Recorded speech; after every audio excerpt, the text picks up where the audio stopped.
बहुत आभारी हूं कि आपने मुझे अवसर दिया है।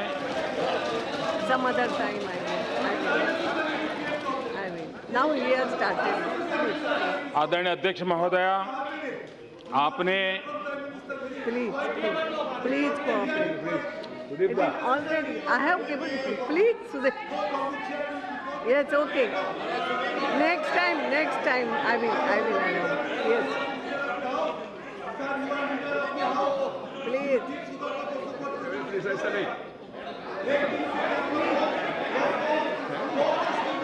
Sudhir ji, no, I'm sorry. ऐसा मत करो. Nobody.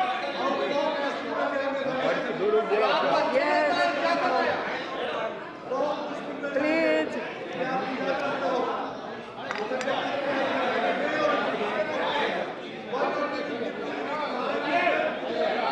Yes, Sudhir ji, please. Sudhir. आदरणीय अध्यक्ष महोदया, Yes. आपने ऐसा प्रधानमंत्री के साथ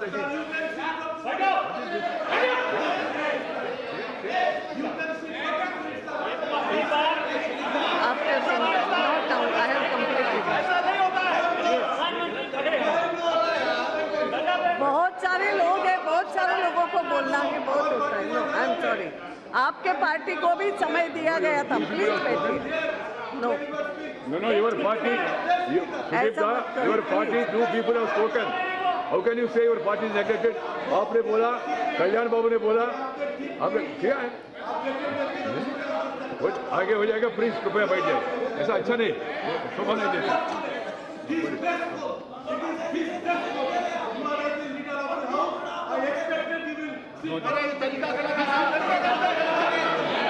please, nothing will go on record like this.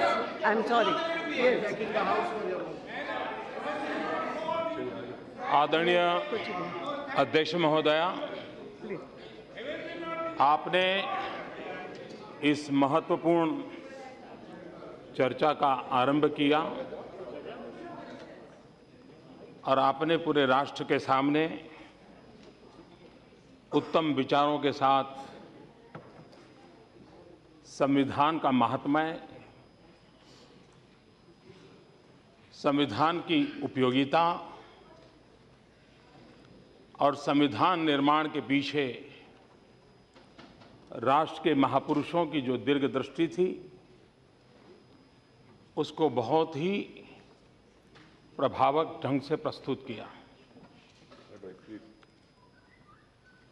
आपका ये भाषण संसदीय इतिहास में एक महत्वपूर्ण प्रेरक दस्तावेज बनेगा, ऐसा मुझे पूरा विश्वास है। मैं आपको बहुत बहुत बधाई देता हूं। सदन में भी इस कार्यक्रम में जो रुचि दिखाई गई, सबने एक मत से जो समर्थन किया और अपने अपने तरीके से संविधान के महात्म्य को और उसके प्रति प्रतिबद्धता को जिस प्रकार से चर्चा के द्वारा प्रस्तुत किया, मैं इसके लिए सदन के सभी आदरणीय सदस्यों का हृदय से अभिनंदन करता हूं, आभार व्यक्त करता हूं।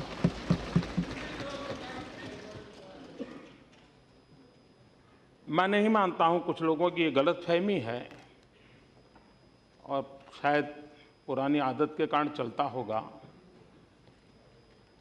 कहीं मैं देख रहा था तो प्रधानमंत्री चर्चा के आखिर में जवाब देंगे। मैं नहीं मानता हूं कि ये चर्चा उस रूप में है। मैं भी इन सभी सदस्यों जैसा एक सदस्य हूं और जैसे सभी माननीय सदस्यों ने अपनी भावना प्रकट की, वैसे ही मैं अपने भाव पुष्प अर्पित करने के लिए खड़ा हुआ, क्योंकि इस चर्चा का स्पिरिट वही है। मैं और तू, ये स्पिरिट नहीं है इस चर्चा का। ये स्पिरिट चर्चा का हम है, पूरा सदन है, देश के सब जनप्रतिनिधि है। और इसलिए, और आखिरकार इस चर्चा का मूल उद्देश्य भी वही था। ये बात सही है, 26 जनवरी हम हमारा गणतंत्र दिवस मनाते हैं, लेकिन इतिहास की एक महत्वपूर्ण घटना है 26 नवंबर। इसको भी उजागर करना उतना ही आवश्यक है। और 26 नवंबर को उजागर करके 26 जनवरी को नीचा दिखाने का प्रयास नहीं है। 26 जनवरी की जो ताकत है वो 26 नवंबर में निहित है, ये उजागर करने की आवश्यकता है।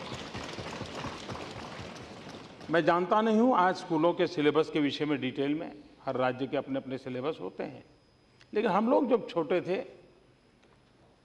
तो नागरिक शास्त्र पढ़ाया जाता था और उसमें थोड़ी सा परिचय आता था हमारे संविधान का, लेकिन बाद में जाकर के वो करीब करीब खो जाता था।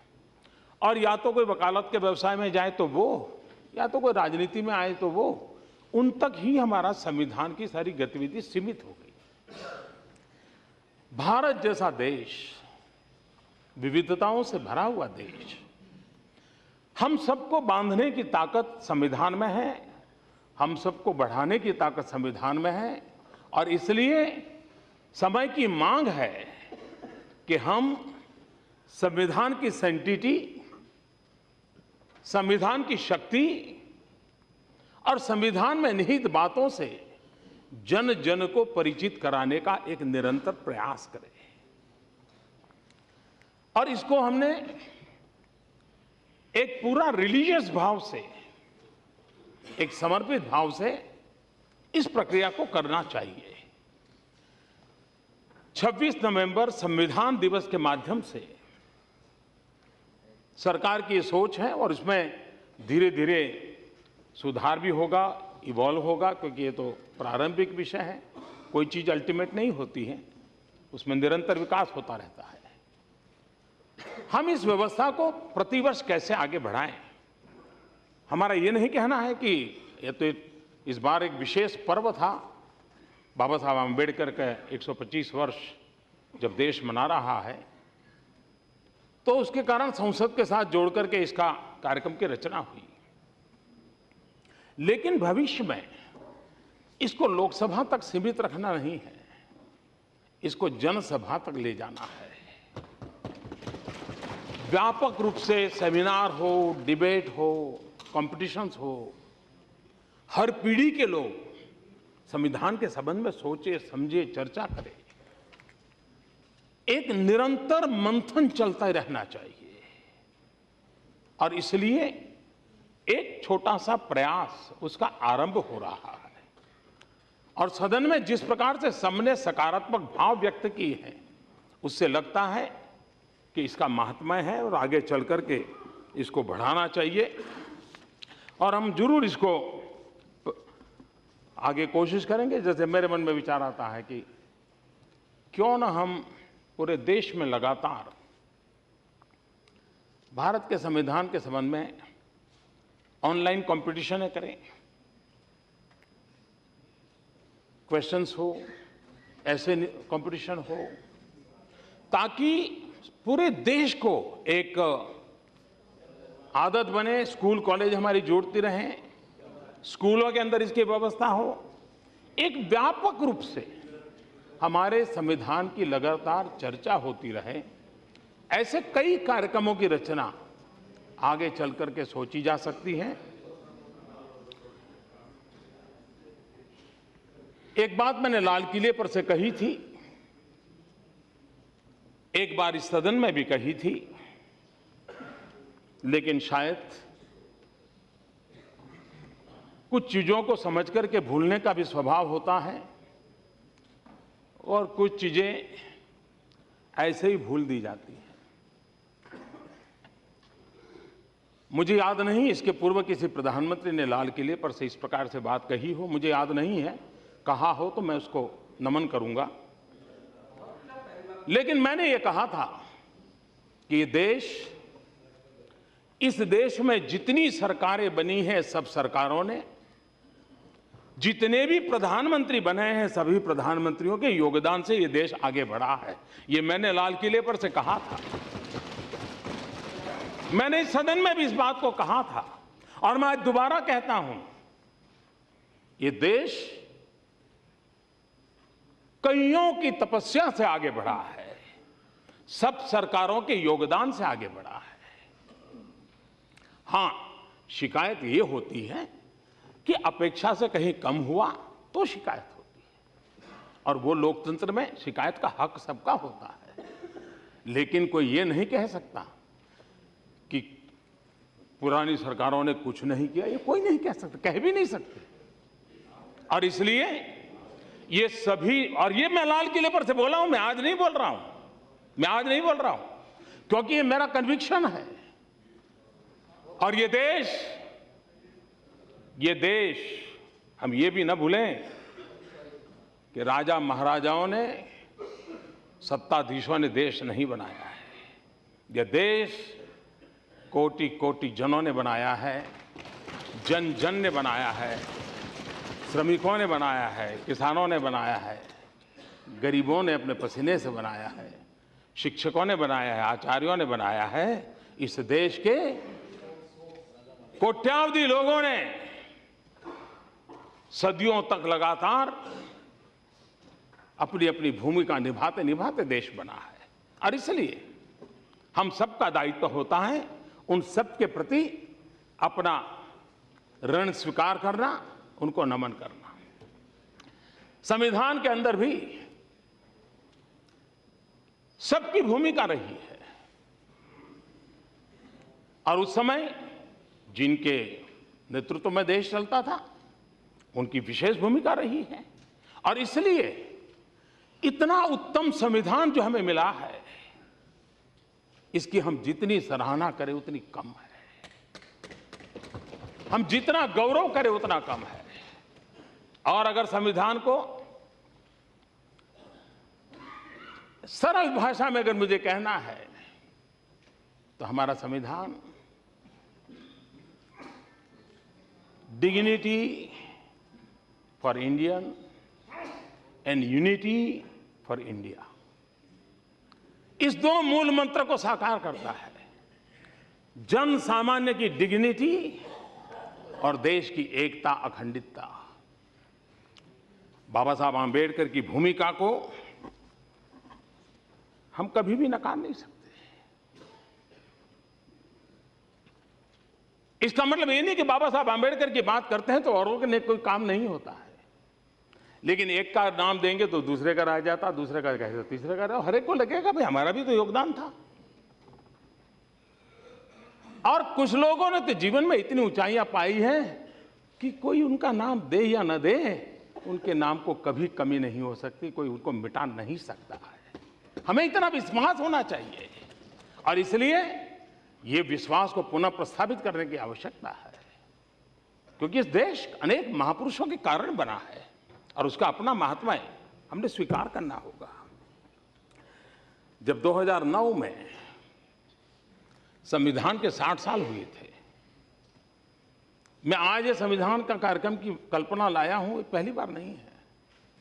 मैं एक राज्य में मुख्यमंत्री था, और 2009 में जब संविधान के 60 साल हुए तो हमने राज्य सरकार की तरफ से हाथी के ऊपर बैठने की पूरी व्यवस्था बना करके उसमें संविधान को सुशोभित करके रखा था, और उसका यात्रा निकाली थी, और मुख्यमंत्री स्वयं हाथी के आगे आगे पैदल चलता था, संविधान के महात्मा को लोगों को प्रशिक्षित करने।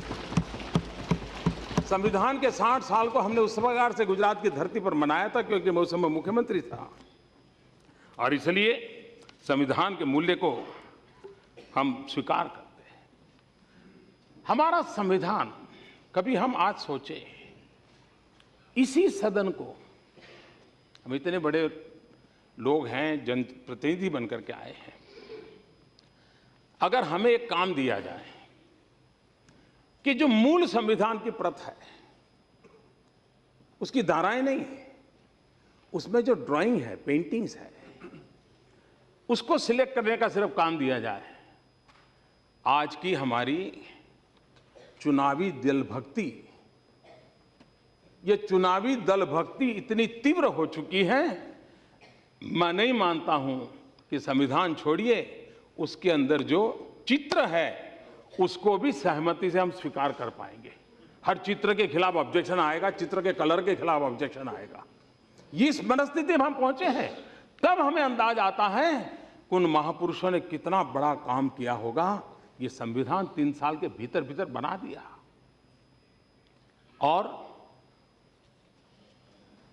बहुतेक देशों का संविधान बनाना शायद उतना मुश्किल नहीं होगा।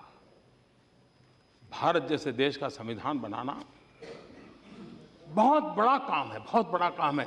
जिस देश में विश्व के सभी जो जीवित 12 धर्म हैं, वो 12 धर्म यहां श्रद्धापूर्वक मनाए जाते हो, जिस देश में अलग अलग मूलों से निकली हुई 122 भाषाएं हो, जिस देश में 1600 से ज्यादा बोलियां हो,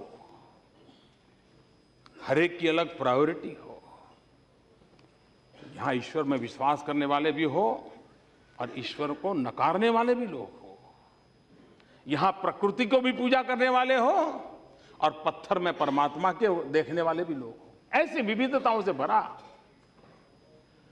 वहां के लोगों के एस्पिरेशंस क्या होंगे, उनकी आकांक्षाएं क्या होगी, उसको एक बैठ करके सोच करके बनाना। आज भी हम एक आध कानून बनाते हैं तो दूसरे ही सत्र में उसी कानून में एक शब्द रह गया, ठीक करने के लिए वापस लाना पड़ता है। हम ही सदन का हमारा अनुभव है, हम भी एक परफेक्ट कानून नहीं बना पा रहे, ये हकीकत है। उसमें हमारी कमियां रहती हैं और दूसरे सत्र में आना पड़ता है और कहना पड़ता है एक शब्द गलती हो गई थी, ठीक करना पड़ेगा। संविधान निर्माताओं ने क्या क्या तपस्या की होगी, वो कौन सी उनकी मन की अवस्था होगी कि जो चीजें निकल के आई वो आज भी हमारे लिए मार्गदर्शक है। और इसलिए ये गौरवगान हमारी आने वाली पीढ़ियों तक पहुंचाना, उनको इससे परिचित करवाना, इन चीजों को उनको जानने के लिए कहना, ये हमारे देश के लोकतंत्र को मजबूत करने के लिए आवश्यक है। सदन के अंदर ही संविधान सीमित हो जाए या सरकार को चलाने का एक डॉक्यूमेंट बन जाए तो मैं समझता हूं लोकतंत्र की जड़ों को जो सिंचित करने का हमारा प्रयास है उसमें कमी रहेगी। और इसलिए भारत के लोकतंत्र को मजबूत बनाने के लिए संविधान की भावना और संविधान के सामर्थ्य को जन जन तक परिचित करवाना ये हमारा दायित्व बनता है। और मैं मानता हूं जिन जिन महापुरुषों ने योगदान किया है उन सबका उल्लेख करते हुए हमने इस बात को करना होगा। जब हमारा संविधान निर्माण हुआ तब संविधान सभा के प्रोविजनल चेयरमैन श्रीमान सच्चिदानंद सिन्हा जी ने एक बात कही थी, उसका मैं उल्लेख करना चाहता हूं। अपने उद्घाटन भाषण में उन्होंने कहा था और उन्होंने कोट किया था अमेरिकी संविधान के बारे में, जोसेफ स्टोरी के शब्दों का उल्लेख किया था।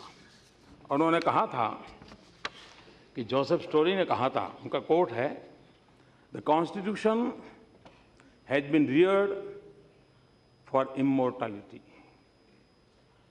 If the work of man may justify aspire to such a title. संविधान अमर रहने के लिए बनाया गया है। मनुष्य के द्वारा कभी कोई चीज अमर हो नहीं सकती, लेकिन संविधान अमर हो सकता है। ये बात है, मनुष्य कभी ये नहीं कर सकता है, लेकिन किया था। बाबा साहब आंबेडकर की विशेषता की ओर हम नजर करें। दीर्घदृष्टा और महापुरुष कैसे होते हैं, इसका उदाहरण है कि अगर किसी को इस सरकार पर प्रहार करना है तो भी कोटेशन बाबा साहब का काम आता है। किसी को अपने बचाव के लिए उपयोग करना है तो भी कोटेशन बाबा साहब का काम आता है।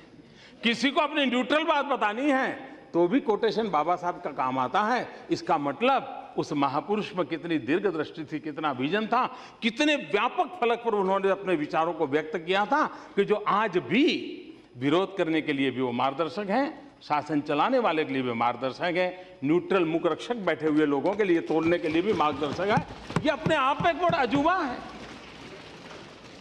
वरना विचार तो कई होते हैं, हर विचार एक ही खेमे के काम आते हैं, सब खेमों के काम नहीं आते।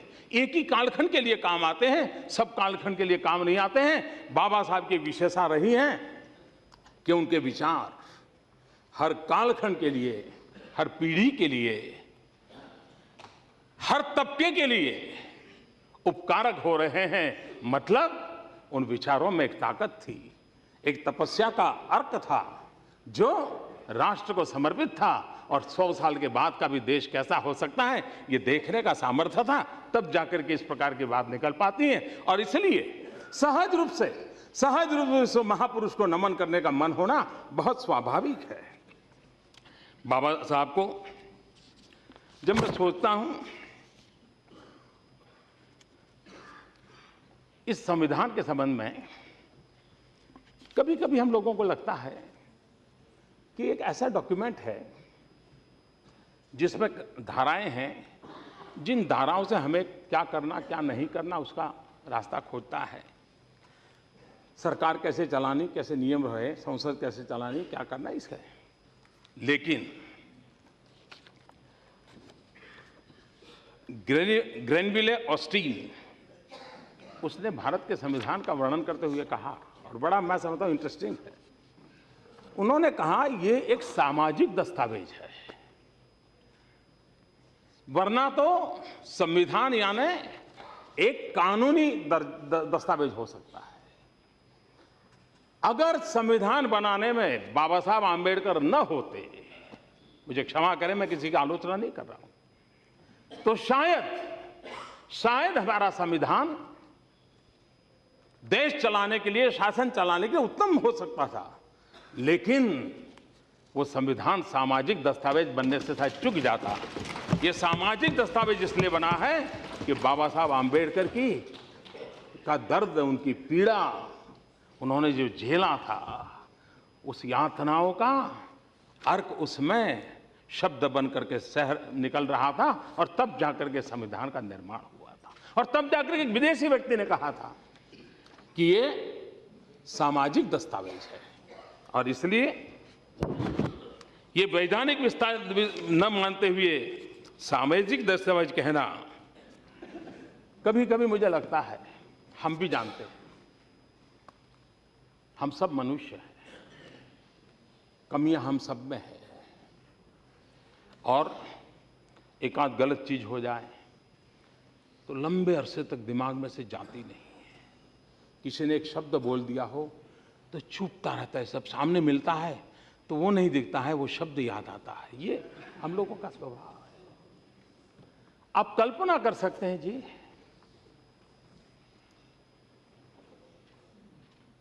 एक दलित मां का बेटा जन्म से जीवन तक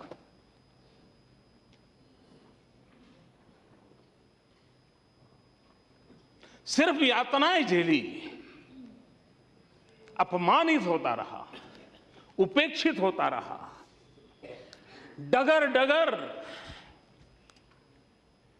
उनको सहना पड़ा। उसी व्यक्ति के हाथ में जब देश के भविष्य का दस्तावेज बनाने का अवसर आया तो ये पूरी संभावना होती, वो हम जैसा अगर मनुष्य होता तो, कि वो कटुता, वो जहर कहीं न कहीं प्रकट होता, बदले की कहीं आग निकल आती, कहीं भाव निकल आता। लेकिन ये बाबा साहब आंबेडकर की ऊंचाई थी कि जीवन भर झेला, लेकिन संविधान में कहीं पर वो बदले का भाव नहीं।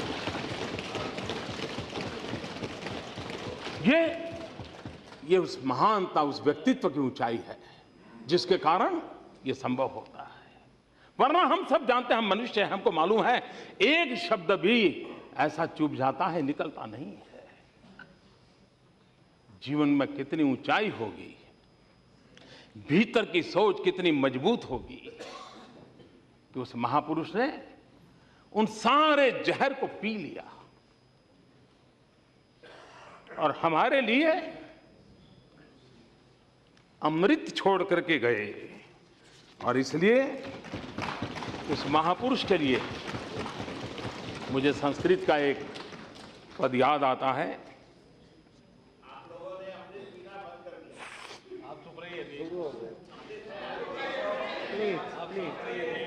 स्वभावम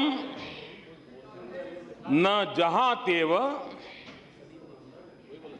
साधुरा आपद गतो अपि सन कर्पूरः पावक स्पर्शः सौरभम लभते तरा। ये बात बाबा साहब के लिए एकदम से सटीक बैठती है। उसका मतलब है साधु की सच्ची परीक्षा कठिन परिस्थितियों में ही होती है। जैसे कपूर को आग के पास लाने पर उसके जलने का डर नहीं रहता, वह खुद जलकर अपनी सुरभि से सबको मोहित करता है। ये बाबा साहब आंबेडकर अपने साथ इतनी कठिनाइयां हुई और इतना यातनाएं हुई, उसके बावजूद भी हमारे पूरे संविधान में कहीं पर भी बदले का भाव नहीं है। सबको जोड़ने का प्रयास है, सबको समाहित करने का प्रयास है। और इसलिए बाबा साहब को विशेष नमन करने का मन होना स्वाभाविक है। 25 नवंबर 1949 बाबा साहब आंबेडकर ने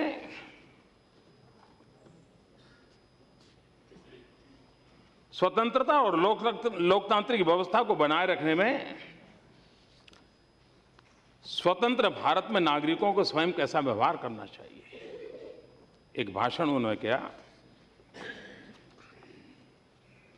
उन्होंने कहा, if we wish to maintain democracy not merely in form but also in fact what must we do?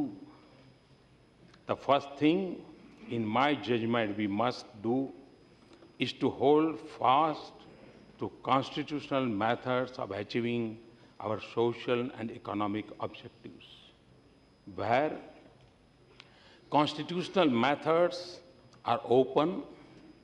There can be no justification for these unconstitutional methods. These methods are nothing but the grammar of anarchy, and the sooner they are abandoned, the better for us. यदि हम लोकतंत्र को एक रूप में ही नहीं बल्कि सच में बनाए रखना चाहते हैं तो हमें क्या करना चाहिए? मेरे विचार में पहली चीज जो हमें करनी चाहिए वह है कि अपने सामाजिक और आर्थिक लक्ष्यों को प्राप्त करने के लिए संवैधानिक तरीकों का दृढ़ता से पालन करना चाहिए। जहां संवैधानिक तरीके खुले हैं वहां इन असंवैधानिक तरीकों का औचित्य नहीं हो सकता। ये तरीके और कुछ नहीं बल्कि अराजकता है और उन्हें शीघ्र ही छोड़ना हमारे लिए बेहतर होगा। मैं समझता हूं हम सब लोकतंत्र की परिपाटी से बड़े बड़े लोग हैं। हमारे लिए ये डूज एंड डोंट्स की दृष्टि से उतना ही महत्वपूर्ण है। जिस दिन पंडित नेहरू ने संविधान सभा में एक प्रारूप रखा, उद्देश्य यानी उद्देश्यपरक प्रस्ताव था उनका, और उनका समर्थन हमारे पूर्व राष्ट्रपति डॉक्टर राधाकृष्णन जी ने किया था। और उसमें एक बहुत ही अच्छी बात उन्होंने कही थी पंडित नेहरू के समर्थन में, उस प्रस्ताव के समर्थन में। उन्होंने कहा था, धर्मम क्षत्रस्य क्षत्रम,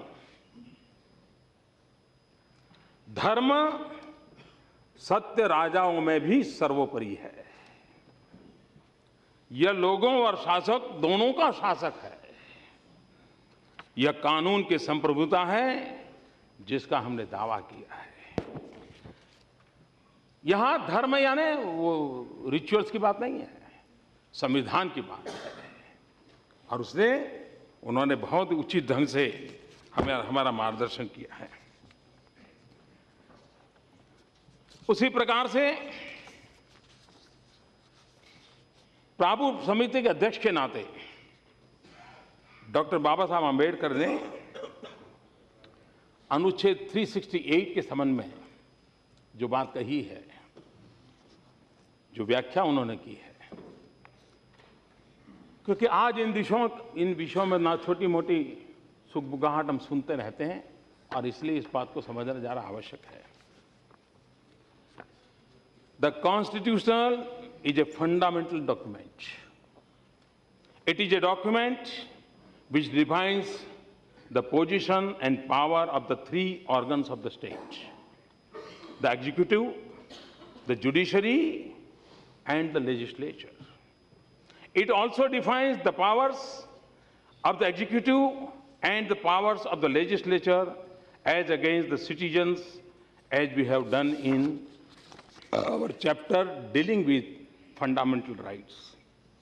In fact, the purpose of a constitution is not merely to create the organs of the state, but to limit their authority.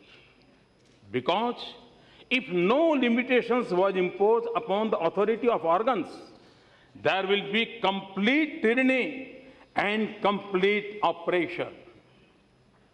The legislature may be free to frame any law. The executive may be free to take any decision, and the Supreme Court may be free to give any interpretation of the law. It would result in utter chaos.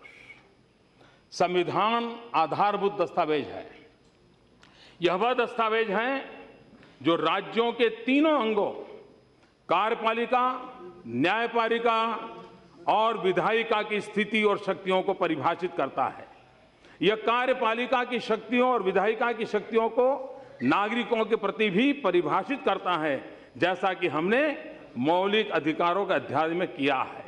वस्तुतः संविधान का उद्देश्य राज्यों के अंगों का मात्र सृजन करना नहीं है, बल्कि उसके प्राधिकार को सीमित करना है, क्योंकि यदि अंग के प्राधिकार पर कोई सीमा नहीं लगाई जाती तो वह पूर्ण निरंकुशता और पूर्ण दमन होगा। विधायिका किसी भी कानून को बनाने के लिए स्वतंत्र हो, कार्यपालिका को निर्णय लेने के स्वतंत्र हो तथा सर्वोच्च न्यायालय कानून की किसी भी व्याख्या करने के लिए स्वतंत्र हो, तो इसकी परिणति अराजकता में होगी। ये बाबा साहब आम्बेडकर ने बहुत ही पूरी ताकत के साथ उन्होंने अपनी इस बात को कहा था। इसी बात को आगे भारत के पूर्व मुख्य न्यायाधीश न्यायमूर्ति गजेंद्र गढ़कर, उन्होंने विधि आयोग के अध्यक्ष के नाते 46 जो रिपोर्ट दिया उसमें एक महत्वपूर्ण बात कही है। The commission believes that in a democratic country like India which is governed by a written constitution, supremacy can be legitimately claimed only by the constitution. It is the constitution which is paramount, which is the law of laws, which confirms on parliament and the state legislature, the executive and the judiciary, the respective powers assigned to them, the respective functions, and prescribe limitations within which the said powers and functions can be legitimately discharged. Gajendra Gadhkar कहते हैं, आयोग विश्वास करता है कि भारत जैसे लोकतांत्रिक देश में, जो कि लिखित संविधान द्वारा अभिशासित है, वहां सर्वोच्चता का दावा केवल संविधान द्वारा ही कानूनी रूप से किया जा सकता है। यह संविधान ही है जो सर्वोच्च है, जो कि कानूनों का कानून है, जो संविधान और राज्य विधायिकाओं, कार्यपालिकाओं और न्यायपालिका को उनकी शक्तियां प्रदान करता है, उनके संबंधित कार्य देता है तथा उन सीमाओं को विहित करता है जिसमें उक्त शक्तियों का कानूनी रूप से अपने कार्यों में निष्पादन करती हैं। यानी इतना हमारा संविधान स्पष्ट है, सटीक है, और इसलिए ये हमारा दायित्व बनता है कि हम इन सारी बातों को बार बार उजागर करें और उजागर करके हम उसको कैसे आगे बढ़ाएं, इसकी दिशा में हमारा प्रयास रहना चाहिए।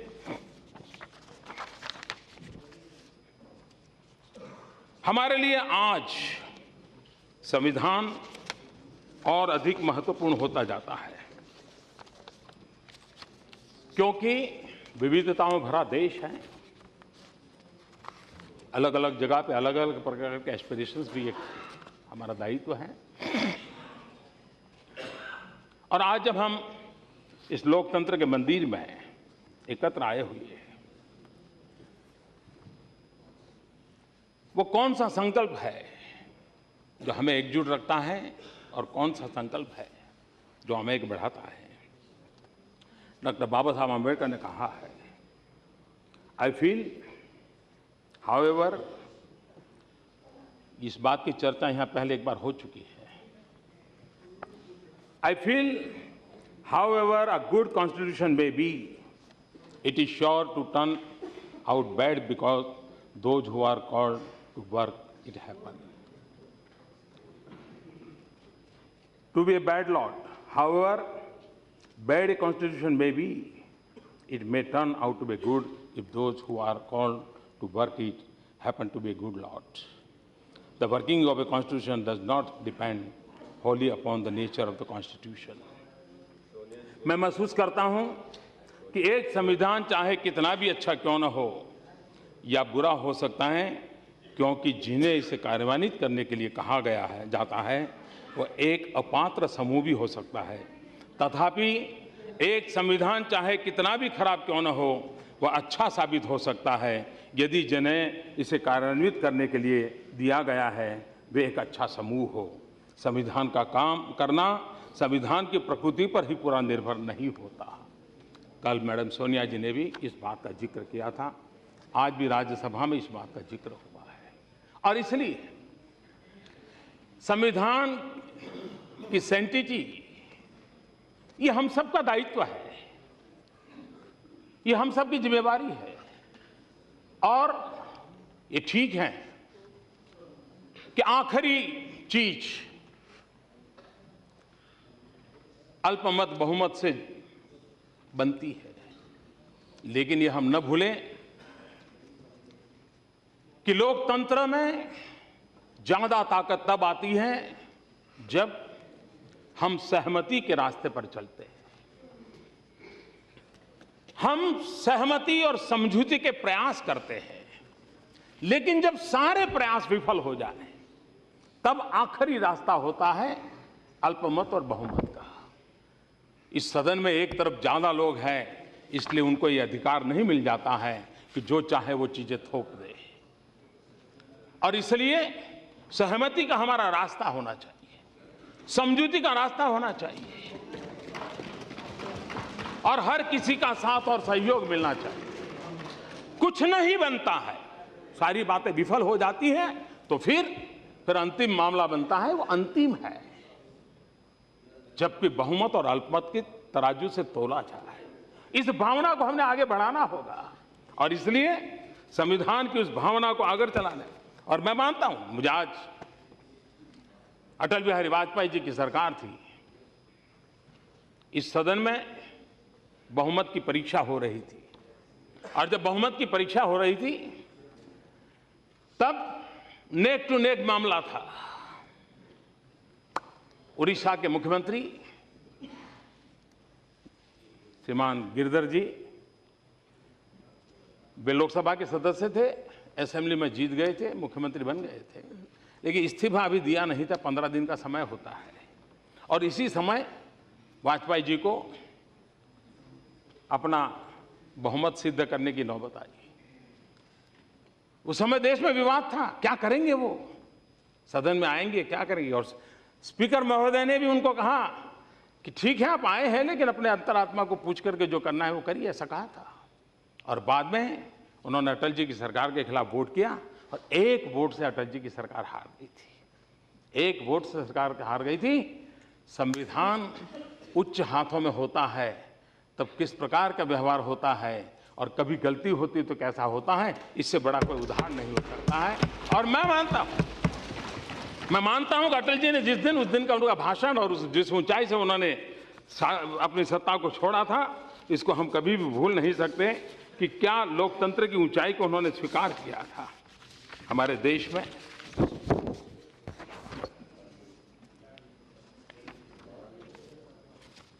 इतने हजारों साल का देश है, कमियां हमारे में आती हैं, कभी कभी बुराइयां भी प्रवेश कर जाती है, लेकिन कुछ हस्ती नहीं मिटती हमारी। ये जो हम बात बताते हैं ना, उसकी मूल ताकत क्या है? मूल ताकत ये है कि हजारों साल पुराना ये समाज, इसमें एक ऑटो पायलट प्योरिफिकेशन अरेंजमेंट है। हमने देखा होगा बुराइयां हमारे समाज में नहीं आई, ऐसा नहीं है, बुराइयां आई हैं। कभी कभी बुराइयों ने जड़ें जमा दी हैं, लेकिन उसी समाज में से लोग पैदा हुए हैं जिन्होंने बुराइयों को खत्म करने के लिए जिंदगी खपा दी है। समाज के विरोध के बाद भी वो लड़े हैं और समाज की एकता और अखंडता के लिए उन्होंने प्रयास किया है। समाज को समय अनुकूल उन्होंने बदलाव लाए हैं। हमारे देश में धार्मिक परंपराओं के रहते समाज ऐसा जकड़ गया था, पुरोहितों का ऐसा बड़ा तांडव चल रहा था, समाज एक प्रकार से विचित्र परिस्थिति में था। तभी तो इस देश में भक्ति युग आया। चैतन्य महाप्रभु कहो, मीराबाई कहो, नरसिंह मेहता कहो, कितने लोग आए जिन्होंने इस चुंगाल से समाज को बाहर निकाला था। यही तो समाज था जो कभी सती प्रथा में गर्व करता था, लेकिन राजा राम मोहन राय पैदा होते हैं, समाज के विरोध भी खड़े हो जाते हैं कि सती प्रथा ये पाप है, ये विधवा दहन है, ये कभी देश में चल नहीं सकता। समाज में बदलाव स्वीकार हो जाता है। कोई विद्यासागर राव पैदा होते हैं, जब एक महिला विधवा हो जाती है तो जीवन भर यातनाएं झेलनी पड़ती थी। उस युग में आज भी कभी कभी संकट कुछ समाजों में देखा जाता है। वो दिन कैसे होंगे जब विद्यासागर जी ने बीड़ा उठाया होगा और उन्होंने कहा होगा विधवा का पुनर्लग्न होना चाहिए, बच्चियों को पढ़ाना चाहिए। कोई बाबा साहब आम्बेडकर, कोई ज्योतिबा फुले। जब समाज दलित, पीड़ित, शोषित, वंचित, गरीब, उनकी बेरहमी की अवस्था थी, तब दलित, पीड़ित, शोषित के लिए कोई ज्योतिबा फुले, कोई बाबा साहब आम्बेडकर मैदान में आते। छुआछूत का काल था, कोई नरसिंह मेहता, कोई महात्मा गांधी उस कालखंड में निकल पड़ते हैं। राजनीति को बाजू छोड़ करके छुआछूत को खत्म करने के लिए जीवन खपा देते हैं। यही तो समाज, जब भ्रष्टाचार चरम सीमा पर होता है तो कोई जयप्रकाश नारायण निकल पड़ते हैं और अपने आप को खपा देते हैं। ये देश, समाज के अंदर बुराइयां जब भी आई, ऐसा तो नहीं है बुराइयां नहीं आई है, लेकिन हर बुराइयों के समय हमारे अंदर ही एक व्यवस्था है, एक ऑटो पायलट अरेंजमेंट है, जहां से हर कालखंड में कोई न कोई महापुरुष आता है जो समाज को दिशा दिखाता है और समाज को बचा लेता है। और यही तो हमारी ताकत है। आज संविधान हमारे लिए मार्गदर्शन है, लेकिन किसी जमाने तो वो भी नहीं था, तब भी समाज में लोग मिलते थे। और जब आज हमें संविधान का सहारा है, हम कितना कर सकते हैं। कभी कभार हम उस बिरादरी के लोग हैं जिसकी साख को बहुत बड़ी चोट लगी है। आजादी के आंदोलन में देश के लिए निकलने वाले लोगों के लिए समाज बड़े गर्व के साथ देखता था, उनके परिवार के प्रति भी बड़े गौरव से देखता था। लेकिन चाहे या न चाहे, यह हकीकत है कि कुछ न कुछ ऐसे कारण हैं कि राजनीतिक बिरादरी की साख कम हुई है। समाज का उनके तरफ देखने का रवैया बदला है।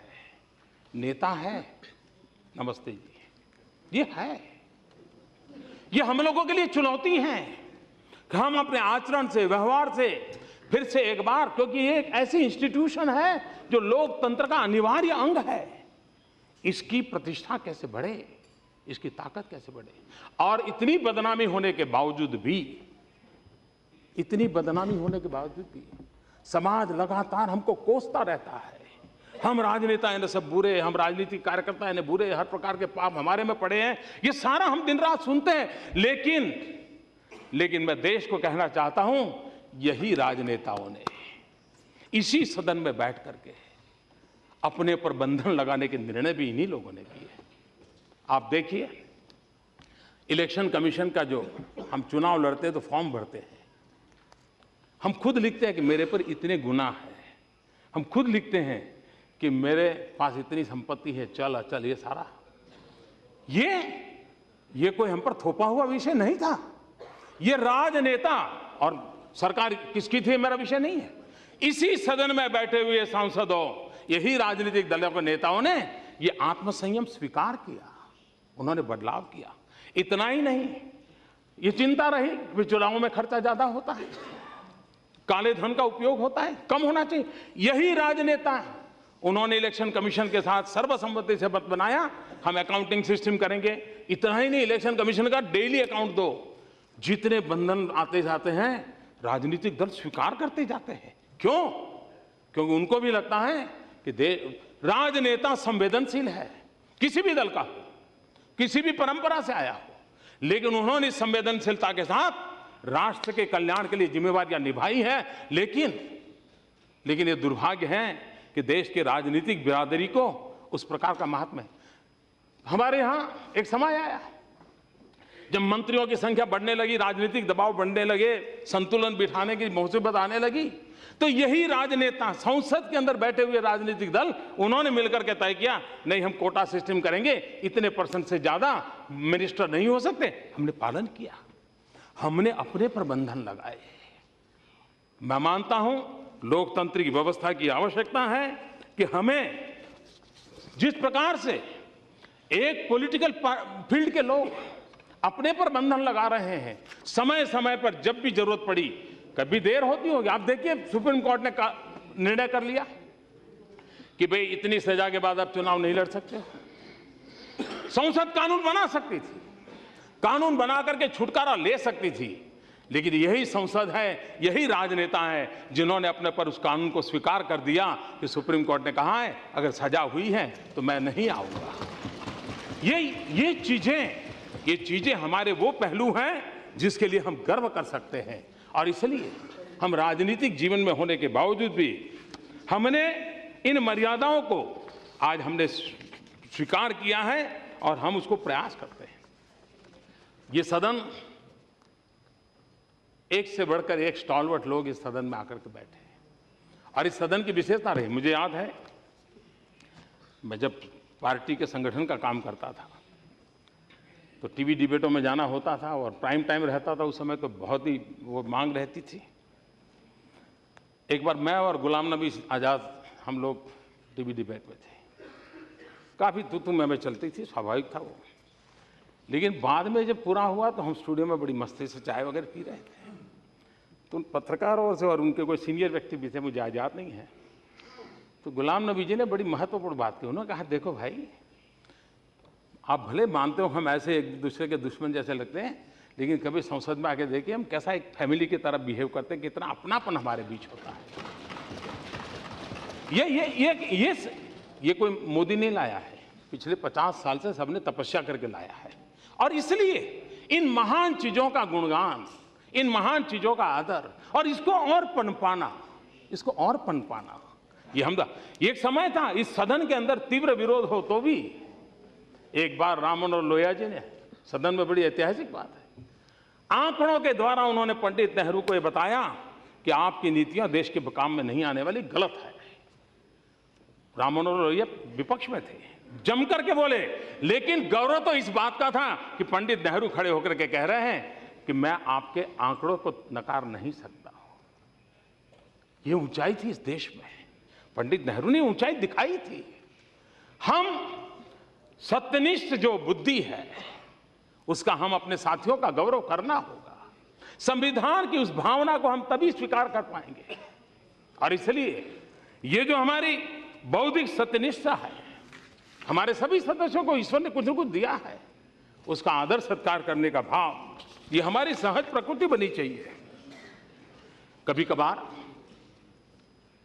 एक बात जो हमारे लिए चिंता का विषय है, हुआ क्या है कि आजादी के आंदोलन में जो महापुरुष थे वे समाज को समय समय पर दिशा देते थे, वो जज्बा था उन नेताओं में, वो कह सकते थे गलत है मत करो, ये नहीं कर सकते हो, ये ताकत थी। महात्मा गांधी तो कभी कॉम्प्रोमाइज करते ही नहीं थे। लेकिन समय रहते हम ऐसी आश्रित अवस्था में आ गए हैं कि हमें हमारे जिस जनता के हम प्रतिनिधि हैं उनको कुछ कहने की हमारा हौसला नहीं रहा है। ज्यादातर हमारे संविधान का एक ही पहलू उजागर के आया है, और वो राइट, हर दूर मेरा हक क्या, मेरा अधिकार क्या, इसी के आसपास देश चल पड़ा है। इस पवित्र अवसर पर मैं इस सदन से प्रार्थना करता हूं, मैं देशवासियों से प्रार्थना करता हूं कि समय की मांग है कि हम अधिकारों पर जितना बल दें उतना ही हम अपने कर्तव्य पर भी बल दें, ड्यूटी पर बल दें। देश अधिकार और कर्तव्य के मिक्स भाव से चल सकता है, वरना देश नहीं चल सकता है। वरना हमारे सरकारी अफसरों को भी पूछोगे, किसी काम पूछो क्या होता है, सबसे पहला सवाल आता है अच्छा ये है, मेरा क्या, वहीं से शुरू होता है मेरा क्या। और मेरा क्या का जवाब अगर नेगेटिव आया, मुझे क्या, ये जो अवस्था है मेरा क्या और मेरा कुछ नहीं तो फिर मुझे क्या, जाओ मरो, ये स्थिति देश के लिए अच्छी नहीं है। कर्तव्य भाव जगाना होगा, और तब जाकर के महात्मा गांधी ने एक बड़ी अच्छी बात कही थी, मुझे अगर कागज मिल जाए तो मैं कहना चाहूंगा। महात्मा गांधी ने बहुत अच्छी बात कही थी,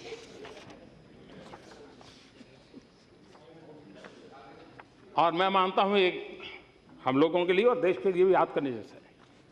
आज पूंजीपति और जमींदार अपने अधिकारों की बात करते हैं, दूसरी तरफ मजदूर अपने हितों की, रजवाड़े अपने प्रभुत्व की और किसान उनके इस अधिकार की अवहेलना की। यदि सभी केवल अपने अधिकारों की बातें करें और अपने कर्तव्य से मुंह मोड़ लें तो परिणाम अव्यवस्था और अराजकता होगी। यदि सभी अपने अधिकारों के स्थान पर कर्तव्य की बात करेंगे तो शीघ्र ही मानवता में रूल ऑफ ऑर्डर की स्थापना स्वतः हो जाएगी। राजाओं को शासन करने का कोई दैवीय अधिकार नहीं होता, और न ही किसानों को कोई फर्ज होता है कि वो अपने आकाओं का हर हुक्म माने। ये गांधी जी के शब्द थे। और इसलिए जब हम संविधान की चर्चा करते हैं तब हमारे सामने ये प्रमुख बात रहती है कि हम कर्तव्य पर बल कैसे दें, हम कर्तव्य के प्रभुत्व की ओर हम समाज को ले जाना में अपनी कोई भूमिका अदा कर सकते हैं क्या, तो हमें करना चाहिए, ऐसा मुझे लगता है। इस बात में संविधान के समापन का जब चल रहा था तब डॉक्टर राजेंद्र बाबू ने एक बात कही थी। उन्होंने कहा था, सभी को आश्वासन देते हैं कि हमारा प्रयास होगा कि हम गरीबी और बदहाली को और इसके साथी अर्थात भूख और बीमारी को खत्म करें, अंतर और शोषण को समाप्त करें और जीवन की उत्तम दशाएं सुनिश्चित करें। हम एक महान मार्ग पर यात्रा शुरू कर रहे हैं। हमें आशा है कि इस यात्रा में हमें अपने सभी लोगों की उदार सेवा और सहयोग मिलेंगे तथा सभी समुदायों को सहानुभूति और समर्थन हासिल होंगे। आज के समय में संविधान हमारे पास है। ये कोई भ्रम फैलाते होंगे तो गलत है। न कभी कोई संविधान बदलने के लिए सोच सकता है, और मैं मानूंगा अगर कोई सोचेगा तो आत्महत्या कर रहा है, क्योंकि उन महापुरुषों ने जो सोचा है आज की अवस्था में कोई कर ही नहीं सकता है। तो हमारा तो भला उसमें है कि इसको अच्छे ढंग से हम कैसे गरीब, दलित, पीड़ित, शोषित के काम में लाएं। हमारा ध्यान उसमें होना चाहिए। और बाबा साहब आंबेडकर ने यह आरक्षण की व्यवस्था को बल न दिया होता तो कोई मुझे बताएं कि मेरे दलित पीड़ित शोषित समाज की हालत क्या होती। परमात्मा ने उसको सब दिया है जो मुझे और आपको दिया है, लेकिन उसे अवसर नहीं मिला और उसके लिए उसकी दुर्दशा। अवसर देना हमारा दायित्व बनता है, अवसर देना हम सबका दायित्व बनता है। और समाज का इतना बड़ा तबका जब विकास की यात्रा में हमारे साथ कंधे से कंधा मिलाकर चलने वाला ताकत वाला खड़ा हो जाए, देश कहां से कहां पहुंच जाएगा। कोई भूभाग पीछे नहीं रहना चाहिए, कोई समाज पीछे नहीं रहना चाहिए। अरे शरीर का एक अंग अगर लकवा मार गया हो तो शरीर को स्वस्थ नहीं माना जाता है। अगर शरीर का एक अंग भी वीक है तो ये शरीर कभी स्वस्थ नहीं माना जाता। ये समाज पुरुष का कोई एक अंग अगर निर्बल है तो फिर ये समाज सशक्त नहीं माना जा सकता, ये राष्ट्र सशक्त नहीं माना जा सकता। और इसलिए राष्ट्र का सशक्तिकरण उसमें है कि समाज के सभी अंग सशक्त हो, पुरुष हो, स्त्री हो, इस जाति के उस जाति के हो, इस पंथ के हो, उस पंथ के हो, ये भाषा वाले हो, उस भाषा वाले हो, इस भूभाग रहते हो, इस भाग पर रहते हो। हमारे लिए आवश्यक होता है कि सबके सशक्तिकरण के लिए हम क्या काम करें और उस काम को हमको पूरा करें। हमारे सामने बहुत बड़ा अवसर भी है, चुनौती भी है। 800 मिलियन यूथ, इससे बड़ा किसी देश का सौभाग्य क्या हो सकता है।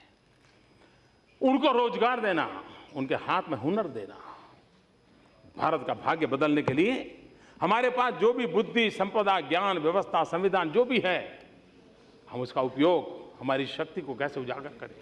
हमारे देश में आज भी इतने सालों के बाद भी हम लोगों की एक चिंता है, न्याय सबको मिले, न्याय सहज सुलभ हो, न्याय त्वरित हो।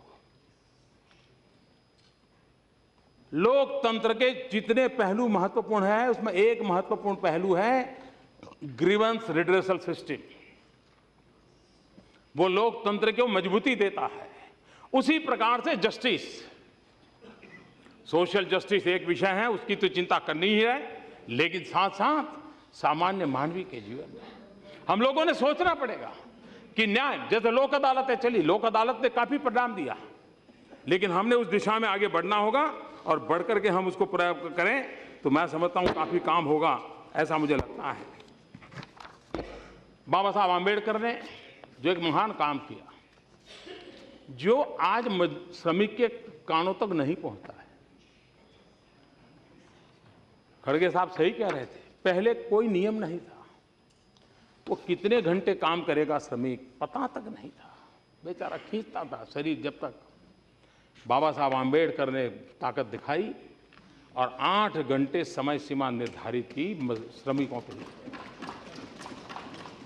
कोई महापुरुष एक काम करके जाता है, पीढ़ियों तक कितना बड़ा योगदान देता है, इसका नमूना है। और मैं मानता हूं कि हमारे लिए आवश्यक होता है कि हम चीजों को करें। अब देख, मैं जब ये काम लिया मैंने, तो हमारे यहाँ ईपीपी अकाउंट, ईपीएफ अकाउंट, ये अकाउंट का बेचारा मजदूर एक जगह दूसरे चला जाए, पता ही नहीं चलता उसके पैसे कहाँ गए। अब उसकी एक रकम इतनी होती थी वो लेने जाता नहीं था, और सरकार के पास 27,000 करोड़ रुपया पड़ा था। श्रमिक का पैसा था, उसके पसीने का पैसा था, लेकिन बेचारी की आवाज नहीं थी और कोई व्यवस्था नहीं थी। हमने आकर के एक पोर्टेबिलिटी सुनिश्चित की, उसका यूएएन नंबर तय कर लिया, और इसका परिणाम ये हुआ है कि श्रमिक कहीं पर भी जाएगा, नौकरी छोड़ के जाएगा, राज्य छोड़ के जाएगा, गांव छोड़ के जाएगा, जहां जाएगा इस नंबर के साथ वो अकाउंट भी मूव करेगा, उसके पैसे उसके साथ चलते जाएंगे और उसके पैसों का हक वो छीन नहीं पाएगा। काम करने का हमने प्रयास किया। हमने एक प्रयास किया है लीन नंबर, हमने एक प्रयास किया है लीन नंबर, LIN, ऑनलाइन व्यवस्था की है श्रमिकों के लिए। लीन नंबर रखते ही उसको जितने उसकी चीजें हैं अपने आप मिल जाती है। हमारे देश में EPFO पेंशन मिलता था। जब मैं आया तो मेरे ध्यान में आया, किसी को 7 रुपये पेंशन, किसी को 10 रुपये पेंशन, किसी को 20, किसी को 25, किसी को 250, और बेचारे को ऑटो रिक्शा भी महंगी पड़ती थी पेंशन लेने के लिए जाने के लिए पोस्ट ऑफिस तक। लेकिन ये चल रहा था हमने आकर के ही निर्णय किया और मिनिमम पेंशन 1,000 रुपया कर दिया और उनको भी आधार कार्ड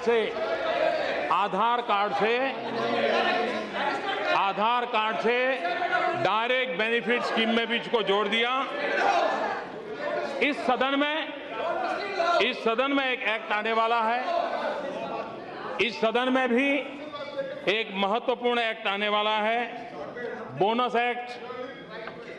बोनस एक्ट के अंतर्गत की सीमा 3500 से बढ़ा करके 7,000 रुपये करना और अहर्ता को उसकी सीमा जो 10,000 है उसको 21,000 करने के लिए कैबिनेट ने पास किया है और सदन में इस बार ये बड़ा महत्वपूर्ण हमारे श्रमिकों के लिए आने वाला है।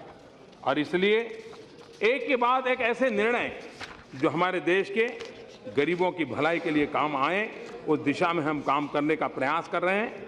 ये बात सही है कि कभी कभार हम लोग कई ऐसे विषयों पर भी चर्चा करते हैं। मैंने पहले भी एक बार इस सदन को कहा था, मैं आज दोबारा कहना चाहता हूं कि सरकार का एक ही धर्म होता है। सरकार का एक ही धर्म होता है, इंडिया फर्स्ट। सरकार का एक ही धर्म ग्रंथ होता है, भारत का संविधान। देश संविधान से ही चलेगा, संविधान से ही चलना चाहिए और संविधान के ताकत से ही देश को ताकत मिल सकती है। उसमें कोई भी प्रकार की दुविधा आशंका का कोई कारण नहीं। प्रधानमंत्री जी, एक मिनट, 6 बज रहे हैं और मुझे लगता है आज की अगर आप सबकी सहमति हो तो इस चर्चा की समाप्ति और हमारा संकल्प ये होने तक सभा की कार्रवाई के आगे समय बढ़ा दिया जाता है। भारत मूलतः किन आदर्शों और विचारों से पला बढ़ा है और जिन आदर्शों और विचारों से पला बढ़ा है वो हमारी एक ताकत है, वो हमारी एक आत्मिक शक्ति है। और इसलिए हमने कभी हमारे देश की जो आंतर ऊर्जा है उसको कम आंकने की जरूरत नहीं है। हजारों साल की तपस्या से आंतर ऊर्जा तैयार हुई है और वही देश को भी गति देती है, समाज को भी गति देती है और संकटों से उभरने की ताकत भी देती है। और तब मैं जब उसकी बात करता हूं तो मैं कहना चाहूंगा, idea of India, idea of India सत्यमेव जयते। आइडिया ऑफ इंडिया अहिंसा परमो धर्म। आइडिया ऑफ इंडिया एकम सद विप्राह बहुधा वदंती। आइडिया ऑफ इंडिया पौधे में भी परमात्मा होता है। आइडिया ऑफ इंडिया वसुधैव कुटुंबकम। आइडिया ऑफ इंडिया सर्व पंथ समभाव। आइडिया ऑफ इंडिया अप दीपो भव। आइडिया ऑफ इंडिया तेन तत्तेन भुंजी था। आइडिया ऑफ इंडिया सर्वे भवन्तु सुखिनः सर्वे सन्तु निरामया सर्वे भद्राणि पश्यन्तु मा कश्चित् दुर्भाग् भवेत्। आइडिया ऑफ इंडिया न त्वं हम कामये राज्यम न मोक्षम न पुनर्भवम कामये दुक्तप्तानां प्राणिनामाति नाशनम। आइडिया ऑफ इंडिया वैष्णव भजन तो तेरे रे कहिए जे पीड़ पराई जाने रे। आइडिया ऑफ इंडिया जन सेवा ही प्रभु सेवा। Idea of India, idea of India सहना भवतु सहना भुनक्तु सह वीर्यम करवावहै। आइडिया ऑफ इंडिया नर करनी करे तो नारायण हो जाए। आइडिया ऑफ इंडिया नारी तो नारायणी। आइडिया ऑफ इंडिया यत्र नार्यस्तु पूज्यन्ते रमन्ते तत्र देवताः। आइडिया ऑफ इंडिया आनो भद्रा कृतवयन्तु विश्वतः। आइडिया ऑफ इंडिया जननी जन्मभूमिश्च स्वर्गादपि गरीयसी। इसी भाव के साथ मैं फिर एक बार सदन के सभी आदरणीय सदस्यों का हृदय से अभिनंदन करता हूं, आपका भी आभार व्यक्त करता हूं और आपने जिस एक इनिशिएटिव लिया जिसके लिए देश हमेशा हमेशा आपका ऋणी रहेगा। बहुत बहुत धन्यवाद। क्या हुआ? प्रश्न नहीं पूछेंगे? ये कोई प्रश्नोत्तरी नहीं है। प्रश्नोत्तरी काहे बात की? किस बात का? नहीं। क्या हुआ? देन